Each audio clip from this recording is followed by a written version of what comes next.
Welcome back, everybody, for another deep dive. This time, we're going to be talking about something that I think is really important to all of us, and that is achieving success, right? But not just any kind of success we're talking about, that really impactful success that makes a difference in the world. Yeah. And we're going to explore this through the lens of a really powerful speech that we found on YouTube. Oh, cool. By Marcus Elevation Taylor, and it's called Work Hard in Silence.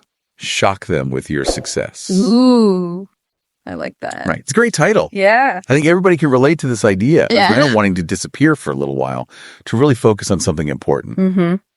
So that's what we're going to unpack today. Awesome. What really stood out to me in this speech was the language that Taylor uses. Yeah. It's very bold and direct.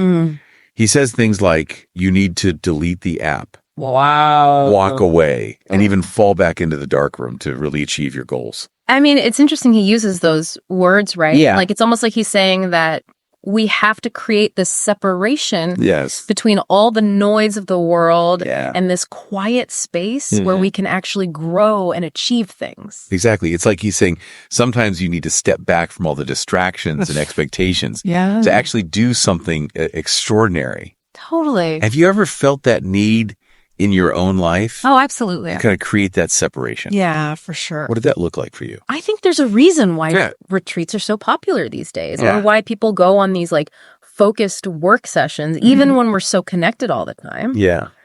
But, you know, Taylor takes it even further with this really cool analogy of the dark room. I love this analogy. Yeah. It's so powerful. So think about it. Okay. Like, a photograph needs darkness to develop properly. Right. Maybe our own potential also needs that kind of darkness. To emerge and grow. It makes you think about all the unseen effort that goes into any kind of success. Yeah. We see the athlete winning the medal or the entrepreneur launching the company. All right. But we don't see all those hours of practice. Yeah. All the setbacks. The grit and determination behind the scenes. Exactly. And Taylor doesn't sugarcoat it either. Right. He's very upfront about the fact that this process often requires sacrifice. He even talks about like sleeping in his car, going without certain things, you know? Yeah. Just really enduring hardship to pursue his vision. Yeah, it makes you wonder, are we willing to let go of something that's comfortable to make space for something extraordinary? Right. It's a big question. It is a big question. But it's one that we all face at some point. Absolutely. Right. And then he throws in this other really big idea. About the tragedy of living without purpose. Oh, that's interesting. Yeah, he basically says that without a clear why, we're just going to get swept away by all these distractions. Yeah.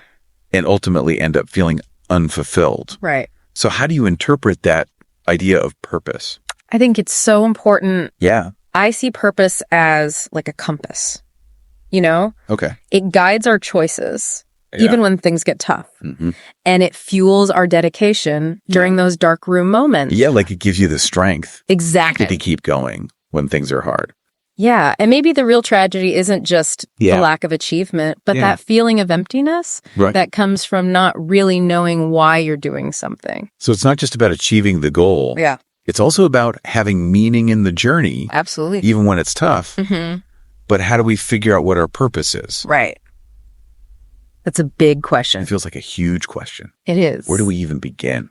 Well, Taylor actually offers a really practical suggestion. Okay. He says, we need to look at how we're spending our time and energy. And he uses this phrase, real estate in our minds and hearts. I love that. Yeah, it's so visual, right? It's like we only have so much space for our attention and focus. Right. And he asks this question, are you worth my time? Wow. And I think that's a question we can all ask ourselves. About the people we're with, the things we do, the information we consume. Right. Are they really serving us? Or are they just distractions? And that ties into his emphasis on action. Exactly. Over words. He's basically saying, don't just talk about your dreams. Right. Actually do something. Do the work. Yeah. He even quotes Steve Jobs. Oh, really? Who famously said, we do not say anything about future products. Wow. We work on them in secret, and then we release them to the world. That's such a great quote. Right. So it's this idea of Do first, talk later. I love that approach. Yeah, it's about focusing on tangible results. Yeah. Not just intentions. And maybe by working in silence, we create space for our actions to speak for themselves and, surprise people when they finally see what we've been building. It's about building something remarkable in the shadows. Exactly. And then revealing it when the time is right. Yeah. That's a captivating idea, isn't it? It is. That's really powerful. It really is. So we're going to continue unpacking all of this in our next part. I can't wait. So stay tuned, everybody. We'll be right back. Looking forward to it.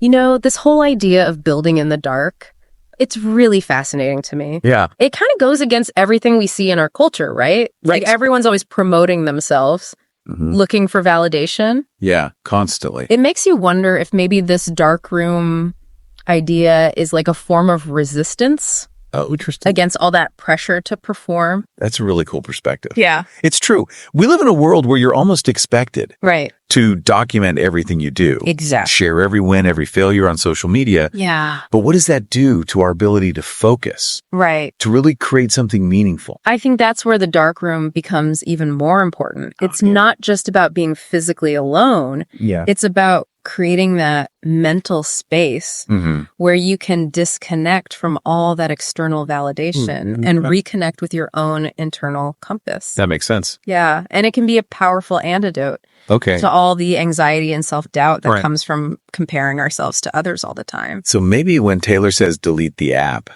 he's not just talking about literally deleting social media. Right. It's more about making a choice to step away from that constant stream of input. Exactly. And create a sanctuary for your own thoughts and ideas. Yeah, where you can nurture them without being judged. Yeah, without comparing yourself to everybody else. Right. And that takes a lot of discipline. It does. Because it's so easy to get sucked into that scroll. Yeah. Get that little dopamine hit from a like or a comment. It feels good. It does. But to really commit to the dark room means resisting those temptations. And focusing on the deeper work. Exactly. It's like building a mental muscle. Okay. The ability to resist distraction and stay focused. That makes sense. But it can also be lonely. It can. Taylor even talks about that. Yeah. This kind of deep work can feel isolating. It can. So how do we navigate those feelings of loneliness? Yeah. How do we stay motivated when we're working in solitude? Right. It's tempting to look for reassurance from other people. Yeah. Especially when you hit a roadblock or something. Exactly. You just want someone to tell you it's okay. Yeah.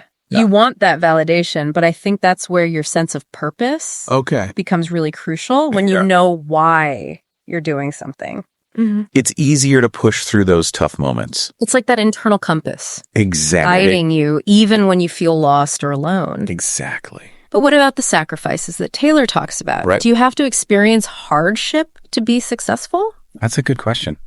Is there a way to find that dark room focus without giving up everything else in your life?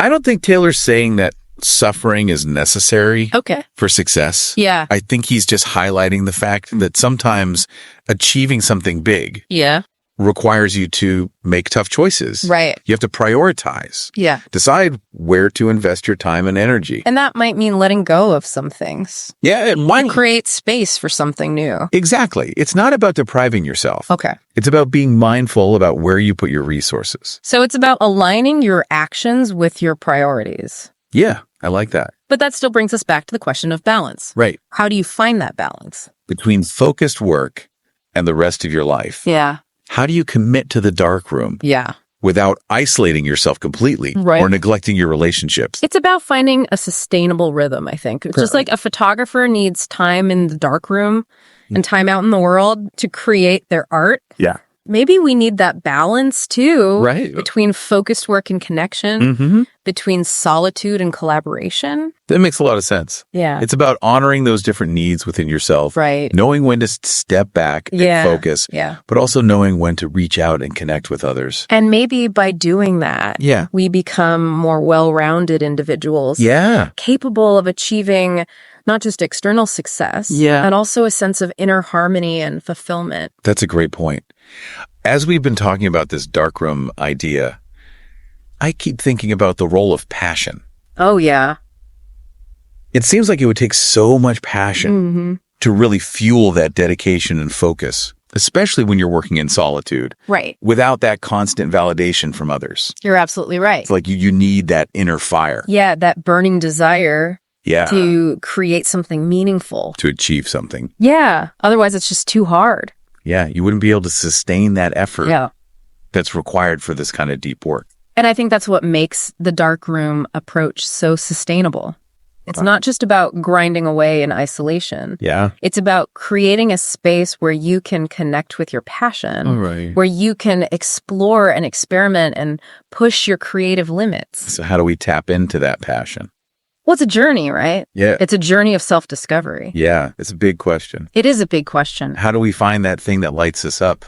Right, the thing that makes you want to work hard in silence and shock the world with your success. Exactly. I think Taylor gives us some clues, though. Okay. He says, we need to align our actions with our purpose. Seek out activities and relationships that really resonate with us. He also talks about the importance of self-reflection. Okay. Taking the time to understand our strengths and interests. So it's about paying attention to those moments when you feel most alive. Exactly. Most engaged. Yes. When you're really in the flow. Like when you're creating something or solving a problem or connecting with people in a meaningful way. It's about noticing those sparks of joy and then figuring out how to cultivate them. Exactly. And it might mean trying new things. Yeah. Stepping outside your comfort zone. Right. Even embracing a little uncertainty. Yeah, because sometimes the things we're most passionate about I know, right? Are the ones we least expect. It's about being open to exploration. Yeah. To being surprised by what you find. And once we find that passion, how do we protect it? Oh, that's a good question. How do we create that dark room space for it to flourish? Where it can grow and evolve without all those external pressures. I think it's about setting boundaries. Okay. Both internally and externally. Yeah. Making conscious choices about how you spend your time, who you're around, what information you let into your mind. It's about creating a sanctuary for your passion. Yeah. A space where you can nurture it without judgment.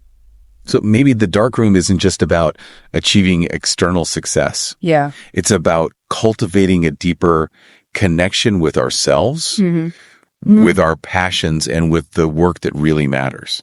Absolutely. And that's what makes this concept so powerful. Yeah. It's not just a strategy. Right. It's a philosophy for living a more meaningful life. So as we wrap up this deep dive into Marcus Elevation Taylor's inspiring message, It's been great. I want to leave you with a question. Okay. What dark room project are you ready to commit to? Oh, I love that. What dream or goal is calling you to step away from the noise, to embrace the silence, and dedicate yourself to that deep, focused work?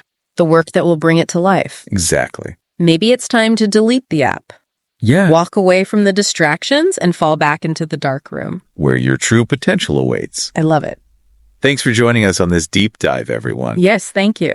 We hope it's inspired you to embrace your own darkroom journey. Yeah. And discover the amazing things you're capable of achieving. Absolutely. When you tap into your passion and commit to the process. It's been a great conversation. It has.